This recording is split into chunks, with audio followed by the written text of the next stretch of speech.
Welcome back. You know, explaining complex topics to kids can be really tough, but a local author is helping all of us out with a variety of books that can explain everything from the effects of stroke to dementia and even having frizzy hair. Here to talk about her collection is Crystal Holscher.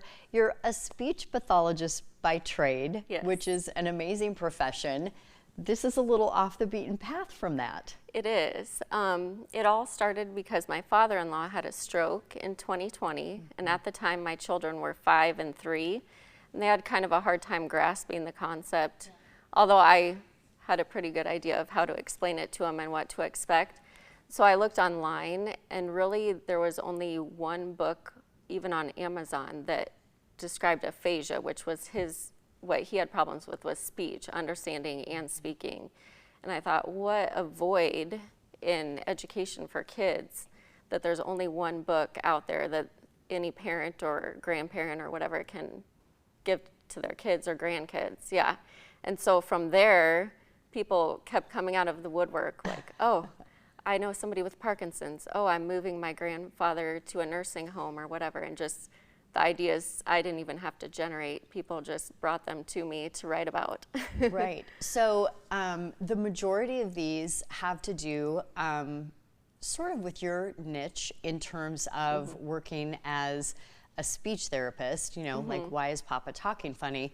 But we have some other things here that are just so valuable. I mean, why can't Grandma remember? So we're talking about all sorts of different topics that all of us are probably going to be dealing with at some point in time. Yeah, and I tried to cover the major neurological disorders so that I could hit a large part of the population. But yeah, the dementia hits a large portion of the population. And this grandma, the child starts to kind of notice grandma's putting funny things in the fridge or forgetting to set the timer when baking cookies, starting a little fire, Right. that sort of thing.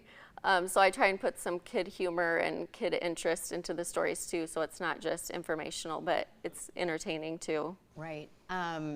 So do you mind if I pick these up? Sure. Okay. Touch I away. just want to see the whole batch of them here, what else we Okay. have to work with. But Okay. while I'm looking through this, why don't you tell us about the other one we have up here front and center? Okay. This is near and dear to my heart.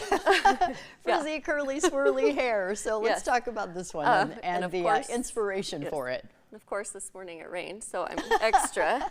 Extra. But myself and my daughters all have the same hair.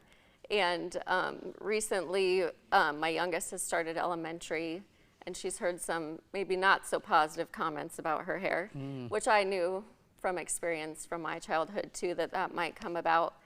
But I just keep encouraging her and giving her positive feedback and telling her, well, when you're older, you're really going to appreciate it. People are going to really compliment you. It's something unique, sets you apart. And she started to grasp onto that more. And so this book is about a girl that's kind of gotten some negative comments, and by the end, she kind of accepts her uniqueness. And celebrates it. Yes. Yeah. What sort of an impact have you seen directly from children having the opportunity to read these books and then take that into real life? Well, since a lot of people we know are the ones that gave me suggestions, their parents more than the children give me feedback. Yeah. But yeah, it kind of brings the family together, and they're more able to talk about the subjects, and they're able to address maybe symptoms that like ALS or MS or something that the person might be experiencing and why. And it just kind of opens up the conversation. Yeah, because I feel like with a lot of these things, whether it's a disease, a condition, a disability, people don't know what to say. They're uncomfortable, Yes. they're afraid of offending, and so Yeah. this is really breaking down barriers in lots of different ways. Yeah.